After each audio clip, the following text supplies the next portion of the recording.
Assalamualaikum and hi, my name is Muhammad Zulmiftah Zakaria with the ID number of 18002356 and I'm taking course of Fluid Mechanics 1 for this semester. And so for today I'm going to present my lab for chapter Control Volume entitled Impact of a Jet. Alright, so for today we will start off with our introductions of the experiments. Alright. Moving fluid in a natural or artificial systems may exert force on objects in contact with it. To analyze fluid motions, a finite region of the fluid, or so-called control volume, is usually selected, and the gross effect of the flow, such as its force or torque on an object, is determined by calculating net mass rate that flows into and out of the control volume.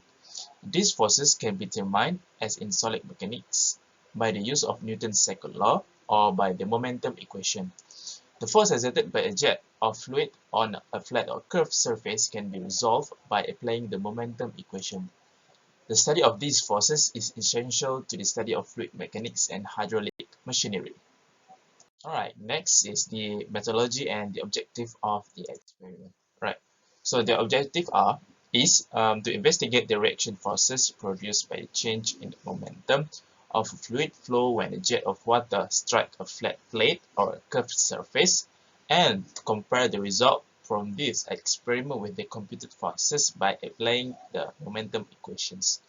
And the method is the momentum force is determined by measuring the force produced by a jet of water impinging on solid flat and curved surfaces which deflect the jet at different angle. Right, so moving on is the setup figures for the experiment. Right, so the figures is as you can see here from the slides, what we need is right. It needs to be set up as like this: a weight band, spring, knurled screw, level gauge, target plate, nozzles, adjustable fit, and inlet pipe. Alright, so for the target plate, we have two types, which is the flat and the curved one. So because we need to have two different kinds of um, control volume or the area that going to produce the jet there. Alright, based on the setup figures previously, so this is the procedures.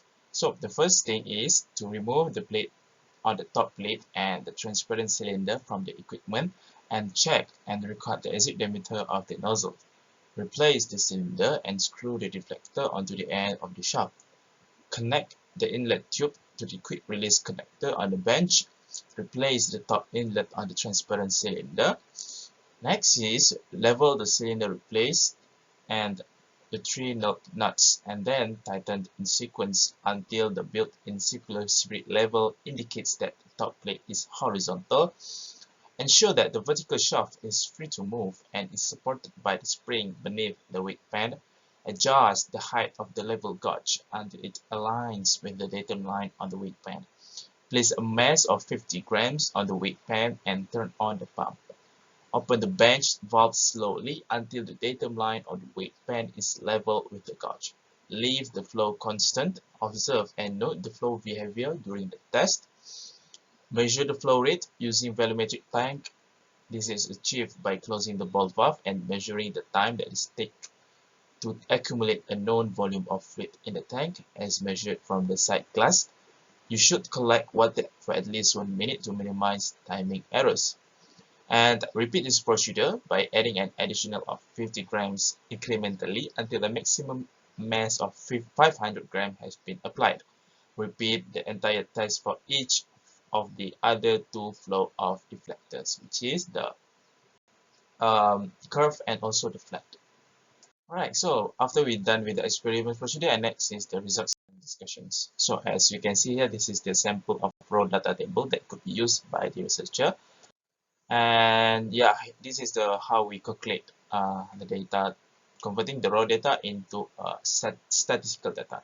Right, the nozzle should be of the following dimensions: diameter of the nozzles d equals to 0.08 meter, cross-sectional area of the nozzles, area equals to 5.0265 exponential negative 5 m squared. So this is just a sample value from previous experiment that have been done before. This value may be measured as a part of experimental procedure and replaced with the above dimensions. For each set of measurements, calculate the applied weight, flow rate, velocity squared, force, and the theoretical and experimental slope. As of the relationship of between W and V squared, the theoretical slope is determined from the equations 5 and below, and the experimental value of S is obtained from the graph W against V squared. So this is example of the graph that I found in the internet. So this is for the flat, and this is for the results for the hemispherical cup or the cornered. So as you can see here, on this graph, the force value on the hemispherical cup is much higher compared to flat. So as a discussions, force produced on each of the vanes is proportional to the momentum flow in a jet as it strikes the vanes. So yeah, as you can see here, this proposed or having much higher jet compared to this one. Alright, so last but not least, the conclusions. So the first one is the relations. As flow rate increased, the force exerted on the surface will also increase. And the second one is the error can be prevented by ensuring the eye is parallel with the reading scale to avoid parallax error.